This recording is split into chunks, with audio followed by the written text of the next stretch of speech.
I'm Grace Carter. I'm here with my friend Gabriel Pecher, and we are going to talk today about connection. So, Gabriel, when you think about connection, what comes to mind? The first thing that comes to mind is the difference between communication and connection. I think communication can be like a one-way street. A connection always is a two-way street. It goes between it's between two people. It's always Mm. in both ways. And there's one quote I like by Brené Brown, who writes a lot about connection. And so she defines connection in her book. I think The Gifts of Imperfection, as the energy that exists between two people when they feel seen, heard, and valued, when they can give and receive without judgment, and when they derive sustenance and strength from the relationship. So it's something that flows between two people. Connection. It's not just something you do from one side, but you need both people to be available for it. Grace, what are your thoughts? Mm, I love that.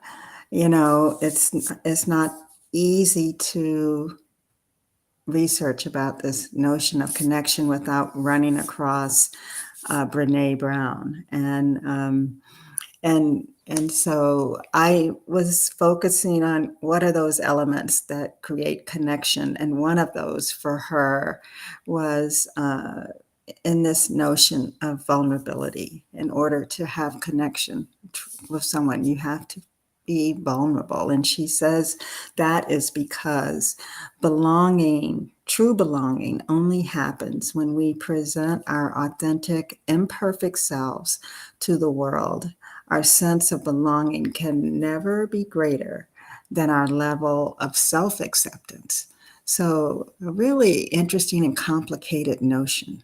And I think one that we are all kind of familiar with because we have been through a long period of feeling disconnection. And so I really think that we are now saying, well, what does it take to really be authentically connected to someone?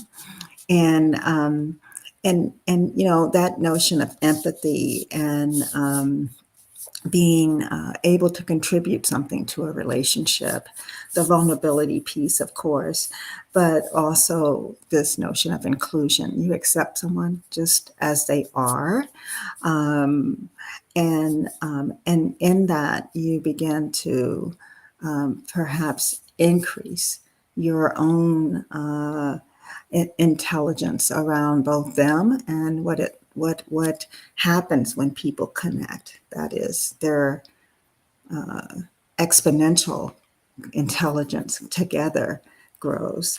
So it's actually fascinating. In the end, we're actually talking about love, right? That ability to love and care for each other. I've talked too long. Um, That's did you have fine. a call to action? My call to action would be to ask a question like, who could be a person you could share a little bit more of yourself with today? And who could be a Mm. person you can chat a little less today? I love that. Well, have a wonderful day, everyone. Please like, share, comment, and we'll talk to you tomorrow. Bye. Bye bye.